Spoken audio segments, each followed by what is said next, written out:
everyone and welcome to Dear Madam। आज हम जानेंगे कुछ ऐसे वर्ड्स जिनका मतलब तो एक ही होता है, लेकिन जब हम उन्हें अलग अलग तरीके से अलग अलग जगह पे इस्तेमाल करते हैं तो उनके लिए अलग वर्ड्स यूज किए जाते हैं। जैसे झांकना, जैसे घूरना, नजर रखना, ये सब क्या है? ये सब सेम एक्टिविटी से रिलेटेड है और वो एक्टिविटी क्या है? देखना। लेकिन आप किसी को अगर एक सेकंड के लिए देखते हैं तो उसके लिए एक अलग वर्ड यूज होता है। किसी को अगर आप घूर के देखते हैं तो उसके लिए हम अलग वर्ड्स यूज करते हैं। तो आइए आज हम देखने से रिलेटेड जितने भी वर्ड्स हैं उन पे नजर डालते हैं। सबसे पहला वर्ड है हमारा सी, और सबसे कॉमनली यूज यही वर्ड होता है सी, जिसका मतलब हमें अच्छी तरीके से पता है, देखना होता है। आइए देखते हैं कैसे इसको एक एग्जाम्पल में इस्तेमाल किया गया है। You should better go to see your family doctor at once। मतलब आपको आपके फैमिली डॉक्टर के पास एटलीस्ट एक बार देखने जाना चाहिए। ठीक है। अगला है हमारा लुक। लुक का मतलब होता है ताकना। ताकते रहते हैं हम, उसको ही हम कहते हैं लुक। जैसे लुक एट स्टार्स, तारों को ताकते हैं कई लोग, तो इसी को हम बोलते हैं लुक। अगला है हमारा वॉच। वॉच का मतलब होता है किसी भी चीज पे जब हम नजर रखते हैं उसे हम कहते हैं वॉच। कई बार हम कहते हैं ना एकदम वॉचफुल होके बैठे हैं वो लोग, इसका मतलब एकदम सतर्क होके बैठे हैं, नजर रख के बैठे हैं वो लोग। देखिए एग्जाम्पल के साथ, people are closely watching the election results. लोग क्या कर रहे हैं? इलेक्शन रिजल्ट्स को बहुत करीब से नजर रखे हुए हैं उनके ऊपर। ठीक है। अगला है हमारा स्टेयर। स्टेयर का मतलब होता है जब हम किसी को घूरते रहते हैं, लंबी देर तक एक जगह देखते रहते हैं, घूरते रहते हैं, उसे हम स्टेयर बोलते हैं। Tell me why you always stare at that map whenever I call. जब भी मैं आपको कॉल करती हूँ तो आप हमेशा मैप की तरफ ही क्यों घूरते रहते हैं, मुझे बताओ। ठीक है। पीप। पीप का मतलब होता है झांकना।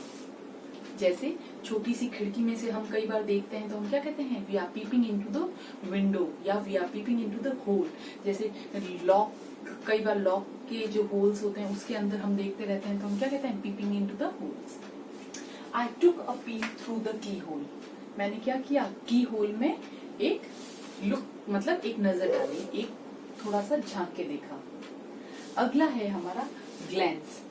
इसका मतलब होता है नजर डालना। अब देखिए, नजर रखना एक अलग बात है, उसका मीनिंग अलग होता है, उसके लिए वर्ड अलग है, जबकि नजर डालना एक अलग बात है। एग्जाम्पल से आप अच्छी तरीके से समझेंगे। I took a glance at the newspaper this morning। कई लोग न्यूज़पेपर पढ़ते हैं फटाफट सिर्फ एक नजर डालते हुए, हम कहते हैं ना एक नजर डाल लेते हैं थोड़ा सा न्यूज़पेपर पे, that is known as glance. ठीक है। अगला वर्ड है हमारा ग्लेयर। ग्लेयर का मतलब होता है गुस्से में घूरना। किसी को भी जब हम घूरते हैं तो हम बोलते हैं स्टेयर, लेकिन जब हम किसी को गुस्से में घूरते हैं तो हम बोलते हैं ग्लेयर। जैसे I told you to go to the car, he said levelling a glare or her. ठीक है। वो उसको गुस्से से घूरते हुए क्या बोलता है कि मैंने तुम्हें कहा था ना कार में जाने के लिए। ठीक है। अगला है ग्लिम्स। ग्लिम्स का मतलब होता है किसी को एक झलक देखना या किसी की भी एक झलक दिखना। ठीक है। Example, she got a glimpse of the horses in the trails. उसको ट्रेल्स के अंदर घोड़ों की एक झलक दिखाई दी। और लास्ट है हमारा ग्लोअर। ग्लोअर, इसका मतलब होता है गुस्से में देखना। ठीक है। गुस्से में घूरना एक अलग बात है, गुस्से में देखना एक अलग बात है। He must be really angry, just look at him glower। वो जरूर बड़ा गुस्से में होगा, तभी उसने उसकी तरफ गुस्से में देखा। He looked at him glower। ठीक है।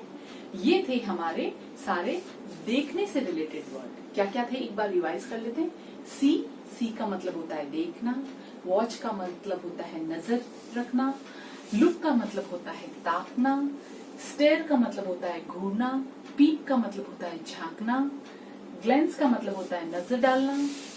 ग्लेयर का मतलब होता है गुस्से में घूरना। ग्लिम्स का मतलब होता है एक झलक देखना और ग्लोर का मतलब होता है गुस्से में देखना। अगर इन वर्ड्स के अलावा आपके पास भी अगर देखने से रिलेटेड कुछ वर्ड्स और हैं तो वो हमें हमारे कमेंट बॉक्स में लिखिए। ऐसे ही देखते रहिए डियर मैडम। Thank you.